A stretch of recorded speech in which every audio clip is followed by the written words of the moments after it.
2028 ರಾಜ್ಯ ಸಾರ್ವತ್ರಿಕ ಚುನಾವಣೆಗೆ ಬಿಜೆಪಿ ಈಗಲಿಂದಲೇ ತಯಾರಿಯನ್ನ ಶುರು ಮಾಡಿಕೊಳ್ತಾ ಇದೆ. ಇದು ಬಹಳ ಪ್ರಮುಖ. 2028ರಲ್ಲಿ ಎದುರಾಗೋ ಅಂತ ರಾಜ್ಯ ಸಾರ್ವತ್ರಿಕ ವಿಧಾನಸಭಾ ಕ್ಷೇತ್ರದ ಚುನಾವಣೆಗೆ ಬಿಜೆಪಿ ಈಗಲಿಂದಲೇ ತಯಾರಿಯನ್ನ ತೆರೆಮರೆಯಲ್ಲಿ ಆರಂಭಿಸಿದೆ.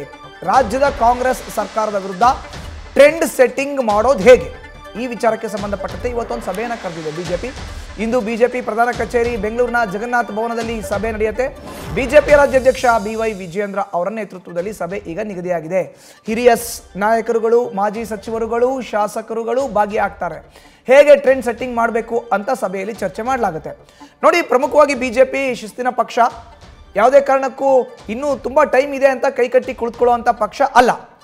ಒಂದು ಎಲೆಕ್ಷನ್ ಆಯಿತು ಅಂದರೆ ಅದರಲ್ಲಿ ಹಿನ್ನಡೆ ಆದರೆ ಮುಂದಿನ ಎಲೆಕ್ಷನ್ಗೆ ಟ್ರೆಂಡ್ ಸೆಟ್ ಮಾಡೋಕ್ಕೆ ಅವತ್ತಿಂದಲೇ ಮುಂದಾಗ್ತಾರೆ. ಜೊತೆಗೆ ಆತ್ಮಾವಲೋಕನ ಸಭೆಗಳಾಗುತ್ತೆ. ಕ್ಷೇತ್ರಗಳಲ್ಲಿ ಗೆದ್ದಿರುವಂಥ ಅಭ್ಯರ್ಥಿಗಳ ವಿರುದ್ಧ ಈಗ ಯಾವ ರೀತಿ ಆಯ್ಕೆ ಆಗಬೇಕು, ನಾವು ಮುಂದಕ್ಕೆ ಅವ್ರನ್ನ ಪರಾಭವಗೊಳಿಸೋದು ಹೇಗೆ ಅನ್ನೋದ್ರ ಬಗ್ಗೆ ಚರ್ಚೆ ಮಾಡ್ತಾರೆ. ಈ ನಿಟ್ಟಿನಲ್ಲಿ ಇವತ್ತು ಟ್ರೆಂಡ್ ಸೆಟ್ಟಿಂಗ್ಗೆ ಹೊಸ ಪ್ರಯತ್ನವನ್ನು ಬಿಜೆಪಿ ರಾಜ್ಯಾಧ್ಯಕ್ಷ BY ವಿಜಯೇಂದ್ರ ಮಾಡ್ತಾರೆ. ನೋಡಿ, ಮೊದಲನೇದಾಗಿ ಟ್ರೆಂಡ್ ಸೆಟ್ಟಿಂಗ್ ಮಾಡೋಕ್ಕೆ ರಾಜಕಾರಣ, ರಾಜ್ಯದಲ್ಲಿ ಕೈ ಸರ್ಕಾರದ ವಿರುದ್ಧ ಟ್ರೆಂಡ್ ಸೆಟ್ಟಿಂಗ್ ಹೇಗೆ ಮಾಡಬೇಕು, ಇದ್ರ ಬಗ್ಗೆ ಇವತ್ತಿನ ಸಭೆಯಲ್ಲಿ ಚರ್ಚೆ ಆಗೋ ಅಂತ ಇದೆ. ರಾಜ್ಯದ ಮತದಾರರ ಮುಂದೆ ಯಾವೆಲ್ಲ ವಿಚಾರಗಳನ್ನು ಪ್ರಸ್ತಾಪ ಮಾಡಬೇಕು. ನಾವು ರಾಜ್ಯ ಪ್ರವಾಸವನ್ನು ಈಗಲಿಂದಲೇ ಆರಂಭ ಮಾಡಬೇಕು. ಇನ್ನು 2 ವರ್ಷ ಇದೆ ಅಂತ ಕೈ ಕಟ್ಕೊಂಡು ಕೂತ್ಕೊಳ್ಳೋಕ್ಕಾಗಲ್ಲ.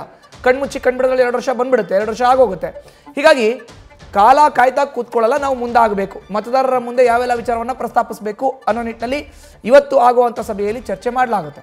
ಇನ್ನು ಮೂರನೇದಾಗಿ ರಾಜ್ಯ ಸರ್ಕಾರದ ವಿರುದ್ಧ ಹೋರಾಟ ಮಾಡೋಕೆ ವೇದಿಕೆಯನ್ನು ಯಾವ ರೀತಿ ನಾವು ಸಿದ್ಧಪಡಿಸಬೇಕು ಅನ್ನೋ ನಿಟ್ಟಿನಲ್ಲೂ ಕೂಡ ಇವತ್ತಿನ ಸಭೆಯಲ್ಲಿ ಮಾತುಕತೆ ಆಗುತ್ತೆ, ಚರ್ಚೆ ಆಗುತ್ತೆ. ರಾಜ್ಯ ಸರ್ಕಾರದ ವಿರುದ್ಧ ಹೋರಾಟವನ್ನು ಮಾಡೋಕೆ ನಾವು ಒಂದು ವೇದಿಕೆಯನ್ನು ಸಿದ್ಧಪಡಿಸಬೇಕಲ್ಲ. ರಾಜ್ಯದಲ್ಲಿ ವಾಲ್ಮೀಕಿ ನಿಗಮದ ಹಗರಣ, CM ಸಿದ್ದರಾಮಯ್ಯರ ವಿರುದ್ಧ ಕೇಳಿ ಬಂದಂಥ ಮೂಢ ಅಕ್ರಮ, ಕ್ಲೀನ್ ಚಿಟ್ ಸಿಕ್ಕಿದ್ರು ಕೂಡ ಅದನ್ನು ಜನರಿಗೆ ನಾವು ತಿಳಿಸ್ಬೇಕಲ್ಲ, ಅದು.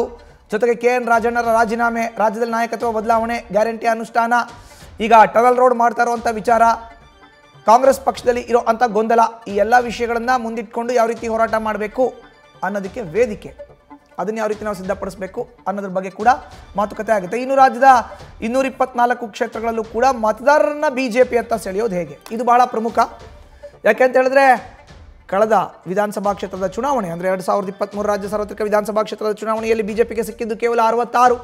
ಅಧಿಕಾರದಲ್ಲಿ ಇದ್ದಂಥ ಪಕ್ಷ ಅಧಿಕಾರವನ್ನು ಕಳೆದುಕೊಳ್ತು, ಈಗ ಮತ್ತೆ ಅಧಿಕಾರವನ್ನು ಹಿಡಿಬೇಕು. ಹೀಗಾಗಿ ಯಾವ ವಿಷಯ ಹೇಳಬೇಕು ಅಂತ, ಇನ್ನು ಜನರಿಗೆ ಯಾವೆಲ್ಲ ವಿಚಾರಗಳನ್ನು ತಿಳಿಸಿದ್ರೆ ಬಿಜೆಪಿಗೆ ಅದು ಅನುಕೂಲ ಆಗುತ್ತೆ, ಅದ್ರ ಬಗ್ಗೆ ಕೂಡ ಇವತ್ತಿನ ಸಭೆಯಲ್ಲಿ ಚರ್ಚೆಯನ್ನು ಮಾಡ್ತಾರೆ. ನಾಯಕರುಗಳು, ಮಾಜಿ ಸಚಿವರುಗಳು, ಹಾಲಿ ಶಾಸಕರುಗಳು ಇವತ್ತಿನ ಸಭೆಯಲ್ಲಿ ಭಾಗಿಯಾಗ್ತಾರೆ. ಪದಾಧಿಕಾರಿಗಳು ಕೂಡ ಇರ್ತಾರೆ. ಒಂದು ಕಡೆ ಸಂಘಟನೆ, ಮತ್ತೊಂದು ಕಡೆ ರಾಜ್ಯ ಪ್ರವಾಸ, ಜನರ ಮುಂದೆ ಇಡಬೇಕಾಗಿರೋ ಅಂಥ ಅಂಶ, ಎಲ್ಲದರ ಬಗ್ಗೆ ಕೂಡ ಇವತ್ತಿನ ಸಭೆಯಲ್ಲಿ ಮಾತುಕತೆ ಆಗುತ್ತೆ. ನ್ಯೂಸ್ ಫಸ್ಟ್, ನಿರ್ಭೀತಿಯಿಂದ ನಿಮ್ಮ ಪರವಾಗಿ.